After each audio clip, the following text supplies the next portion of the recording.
Assalamualaikum warahmatullahi ta'ala wabarakatuh. Perkenalkan, saya Faizatul Ummah dengan NIM 210602110019, mahasiswi program studi biologi kelas A Universitas Islam Negeri Maulana Malik Ibrahim Malang. Kali ini saya akan sedikit membahas mengenai peradaban pada masa dinasti Abbasiyah sebagai tugas pada mata kuliah sejarah peradaban Islam. Ada 4 rumusan masalah yang akan kita bahas pada kali ini, yakni sejarah berdirinya dinasti Abbasiyah, sistem pemerintahan dan khalifah-khalifah dinasti Abbasiyah, puncak keemasan dinasti Abbasiyah, serta keruntuhan dinasti Abbasiyah. Langsung saja kita memasuki pembahasan yang pertama, yakni sejarah singkat berdirinya dinasti Abbasiyah. Proses berdirinya dinasti Abbasiyah tak terlepas dari runtuhnya dinasti Umayyah yang merupakan dinasti pertama dalam Islam. Kemunduran dinasti Umayyah dalam berbagai bidang, pergolakan politik yang terjadi, serta rendahnya moral khalifah menyebabkan banyak pihak memanfaatkan situasi ini. Salah satu golongan yang memanfaatkan propaganda terhadap dinasti Umayyah merupakan golongan keluarga Bani Abbasiyah yang bekerja sama dengan kelompok lainnya. Pada mulanya, propaganda dilakukan secara sembunyi-sembunyi. Akan tetapi, Khalifah Marwan sebagai khalifah terakhir dinasti Umayyah mengetahui gerakan ini. Saat itu, Imam Ibrahim memerintahkan kepada adiknya Abul As-Saffah untuk bersembunyi ke Kufah dan menggantikan posisinya di saat ia mengetahui bahwa ia akan dibunuh. Propaganda terus berlanjut dengan tetap mengejar khalifah terakhir dinasti Umayyah, yakni Khalifah Marwan bin Muhammad, yang pada akhirnya terbunuh di Busir, wilayah Al-Qayyum pada tahun 132 Hijriah atau 750 Masehi. Dengan demikian, berakhirlah kekuasaan dinasti Umayyah dan berdirilah dinasti Abbasiyah dengan Abul Abbas As-Saffah sebagai khalifah pertamanya. Kemudian, kita lanjut ke pembahasan kedua, yakni sistem pemerintahan khalifah-khalifah dinasti Abbasiyah. Dalam masyarakat, tidak ada sistem masyarakat berdasarkan ras. Akan tetapi, pembagian dilakukan sesuai jabatan. Terdapat 2 kelompok besar dalam masyarakat, yakni kelas khusus dan kelas umum. Kelas khusus terdiri dari khalifah, keluarga khalifah, pembesar negara, bangsawan dan Bani Hashim, petugas khusus, tentara dan pembantu istana. Sedangkan kelas umum terdiri dari seniman, pujangga, ulama, fuqaha, penguasa, buruh, saudagar, dan petani. Sistem pemerintahannya dijalankan dengan mengikuti perubahan politik, sosial, ekonomi, dan budaya. Ada 4 macam, yakni yang pertama, para khalifah berasal dari keturunan Arab, keturunan Persia, dan Mawali menempati posisi menteri, panglima, gubernur, dan lainnya. Kemudian, ibu kota negara yang menjadi pusat kegiatan politik, ekonomi, sosial, dan kebudayaan terletak di Baghdad. Yang ketiga, ilmu pengetahuan sebagai sesuatu yang sangat penting dan mulia. Kemudian, yang terakhir, menteri turunan Persia diberikan hak penuh untuk menjalankan tugas pemerintahan. Dalam perkembangannya, ada 5 periode besar dinasti Abbasiyah menurut para ahli sejarah, yakni periode 1 dengan rentang tahun 750 Masehi sampai 847 Masehi merupakan periode di mana para khalifah dinasti Abbasiyah berkuasa penuh. Periode 2, 847 Masehi hingga 945 Masehi merupakan periode pengaruh Turki. Periode 3, dengan tahun 945 Masehi hingga 1055 Masehi merupakan periode di bawah kekuasaan Bani Buwayhi. Periode 4, 1055 Masehi hingga 1194 Masehi merupakan periode di kekuasaan Bani Saljuk atas dinasti Abbasiyah. Yang terakhir, periode 5, 1194 Masehi hingga 1258 Masehi merupakan periode di mana dinasti Abbasiyah merdeka berkuasa hanya di Baghdad dan sekitarnya. Kemudian berikut adalah khalifah-khalifah awal dinasti Abbasiyah.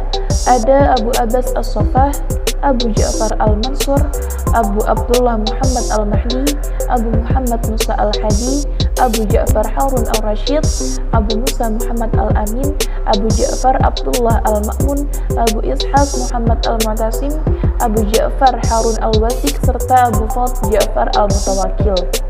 Kemudian kita masuk pada pembahasan ketiga, keemasan pada masa dinasti Abbasiyah. Periode keemasan Islam pada masa dinasti Abbasiyah terjadi pada masa kepemimpinan Khalifah Harun al-Rasyid dan putranya Al-Ma'mun. Negara Islam menjadi negara yang sangat kuat dan tak tertandingi pada zamannya. Bahkan, ajaran dalam agama Islam seringkali dijadikan referensi di peradaban Barat. Ilmu pengetahuan berkembang sangat pesat, gerakan penerjemahan terjadi di mana-mana, kesejahteraan merata di seluruh lapisan masyarakat. Orang kaya bingung di mana lagi mereka akan bersedekah, karena sudah tidak ada lagi masyarakat yang dinilai kurang mampu. Baghdad sebagai ibu kota negara memiliki kedudukan kata 1001 malam, karena pesonanya yang melahirkan banyak karya dan menjadi pusat peradaban dunia. Khalifah dinasti Abbasiyah memperoleh peninggalan militer dan perluasan wilayah yang cukup kuat dari dinasti Umayyah. Oleh karena itu, pada pemerintahannya dinasti ini tidak lagi berfokus kepada penaklukan dan perluasan wilayah, akan tetapi lebih mengerahkan perhatiannya untuk memajukan berbagai bidang dan kebudayaan serta meratakan kemakmuran.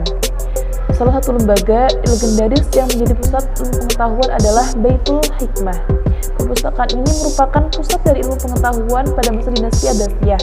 Banyak gerakan penerjemahan dilakukan di sana untuk kemudian disebarluaskan ke seluruh penjuru negeri. Bait al-Hikmah merupakan gudang ilmu pengetahuan, lembaga pendidikan yang pesonanya tidak tertandingi baik oleh negara timur maupun negara barat. Terdapat beberapa bidang yang dinilai cukup mengalami perkembangan yang cukup pesat, yakni yang pertama ada bidang seni budaya. Kebudayaan pada masa dinasti Abbasiyah merupakan percampuran dari berbagai macam suku bangsa. Ada 4 unsur kebudayaan sangat mengaruhi, yakni kebudayaan Yunani, Hindia, Arab, dan Persia. Karya-karyanya dapat berupa prosa, puisi, novel, dan lagu-lagu yang kesemuanya tak terlepas dari konsep Islami. Inspirasi ini berasal dari masjid, Al-Quran, dan ibadah dalam syariat Islam. Dari masjid berkembang ilmu arsitektur, dekorasi, dan ilmu pahat. Dari Al-Quran berkembang seni kaligrafi, ilmu qiraah, dan berbagai cabang ilmu pengetahuan dalam berbagai bidang. Banyak terobosan-terobosan yang terus dicat dan digeluti. Kajian tentang alam semesta membuat para ilmuwan tertarik untuk terus mempelajarinya. Yang kedua adalah bidang umum. Banyak ulama-ulama bermunculan dalam berbagai bidang.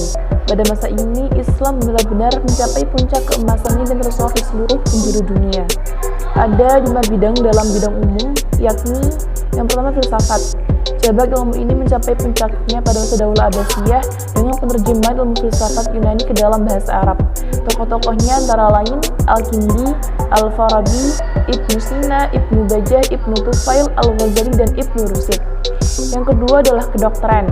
Banyak pendidikan rumah sakit dan sekolah-sekolah kedokteran yang dibiayai oleh negara.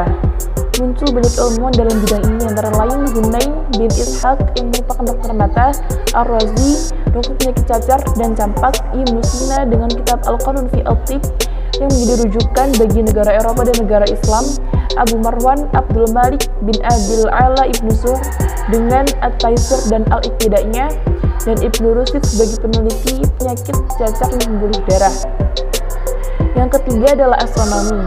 Masyarakat muslim mengkaji astronomi dari berbagai bangsa seperti Yunani, India, Persia, Kaldan, dan ilmu falak jahiliyah. Para tokohnya antara lain Abu Mansur al-Falaki, Jabir al-Batani, dan Royhan al-Biruni. Kemudian yang keempat merupakan ilmu geografi. Sejak semula bangsa Arab merupakan bangsa yang sering berperjalanan jauh untuk berdagang ke berbagai negara. Pada masanya mereka mengembara hingga ke Cina dan Indonesia pada masa awal kemunculan Islam. Tokohnya antara lain Abul Hasan al-Mas'udi, Ibnu Khurdazabah, Ahmad al-Yaqubi, dan Abu Muhammad al-Hasan al-Hamadani. Kemudian yang kelima adalah ilmu sastra. Berkembang ilmu sastra yang sangat pesat dengan melahirkan penyair-penyair dengan karyanya yang fenomenal hingga dikenal ke seluruh penjuru dunia. Dalam hal ini, Baghdad sebagai ibu kota negara merupakan kota pusat seniman dan sastrawan. Para tokohnya antara lain Abu Nawas, Abu Atiyah, Abu Tamam, Al-Mutanabbi, dan Ibnu Hani. Salah satu karya yang menjadi terkenal di dunia adalah Hikayat 1001 Malam, Alf Lailah wa Laila yang diterjemah ke dalam bahasa Inggris menjadi The Arabian Night. Kemudian dalam bidang agama, kemajuan dalam bidang agama antara lain terdapat pada ulumul Quran, ilmu tafsir, ilmu hadis, ilmu kalam, serta bahasa dan fikih. Ulama empat mazhab yang kita kenal dan kita pergunakan ajarannya sampai sekarang merupakan ulama-ulama pada masa dinasti Abbasiyah. Di samping itu, ilmu nahwu, sharaf, bayan, badi' dan arud juga berkembang pesat pada masanya. Kemudian yang keempat ada bidang ekonomi. Dalam jurnal Libraria Perpustakaan Bait al-Hikmah The Golden Age of Islam oleh Haji Fuad Riyad disebutkan bahwa pusat ekonomi terletak pada perdagangan dunia, Basrah, Irak, dan Syirah, pesisir Laut Persia, berlanjut ke Kairo. Ibu kota Baghdad juga menjadi jantung pusat perdagangan.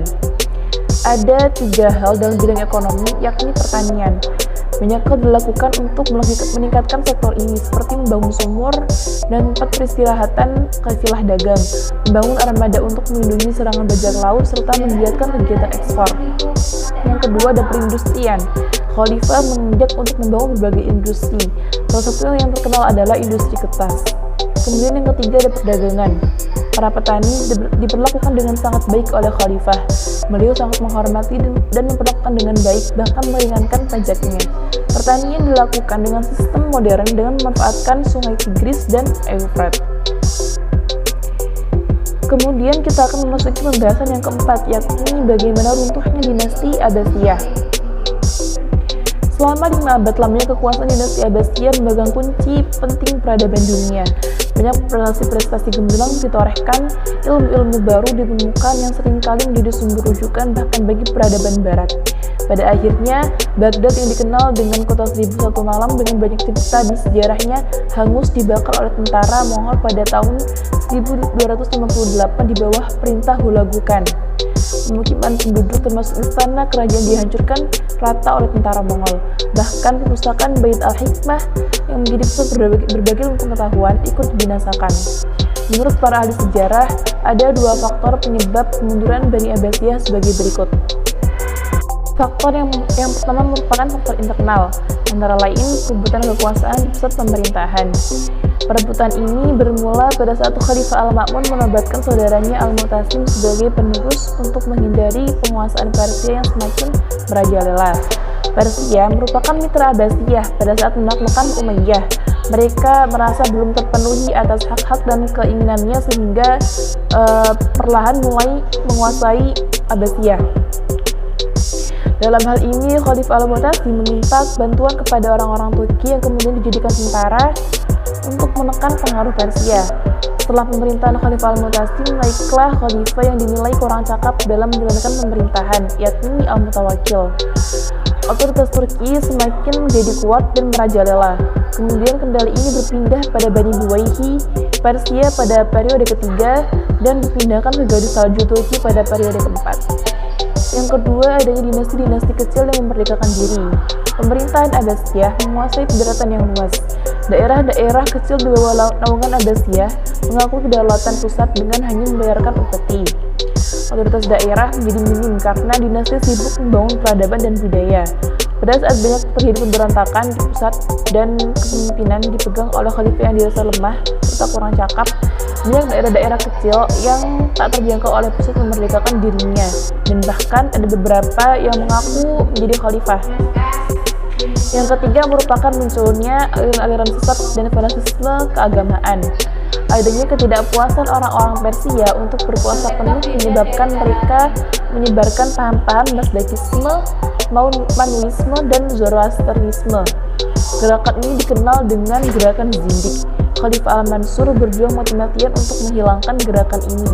Ia bahkan membantai Khawarij yang mendirikan negara As-Safwiyah di Sajalmasah pada tahun 140 Hijriah. Kemudian upaya ini dilanjutkan oleh putranya Al-Mansur Al-Mahdi dengan menghilangkan bid'ah-bid'ah. Namun perselisihan antara orang mukmin dengan pasukan Zindik ini seakan tak berujung hingga terjadi pertumpahan darah di antara dua golongan ini. Faktor yang berikutnya merupakan faktor eksternal, yakni yang pertama ada perang salib. Penghancuran angkatan bersenjata Romawi melalui benih kebencian dan dendam Kristen kepada Muslim. Kebencian ini bertambah saat Bani Seljuk mengambil alih Baitul Maqdis dan menetapkan beberapa pedoman yang dirasa berat bagi umat Kristen yang akan ke sana. Kemudian pada tahun 1095, Paus Urbanus II mengumandangkan perang suci bagi seluruh umat Kristen Eropa yang dikenal dengan Perang Salib. Kemudian yang terakhir, ada serangan Mongol ke negeri Muslim. Orang-orang Mongolia ini pada mulanya berasal dari Asia Tengah, pelosok di Cina yang dirangkul oleh Genghis Khan. Kemudian mereka mengambil alih Asia Tengah, Khurasan dan Persia serta menguasai Asia Kecil. Ultimatum diluncurkan oleh Hulagu Khan untuk mundur dan tembok luar kota diruntuhkan. Namun Khalifah mengabaikan saja hal ini, sehingga pada tahun 1258 tembok ibu kota diruntuhkan, Baghdad hancur dan di bumi hanguskan. Pembantaian dan pembunuhan dilakukan selama kurang lebih 40 hari. Khalifah Al-Mu'tasim terbunuh yang menjadi tanda berakhirlah kekuasaan dinasti Abbasiyah.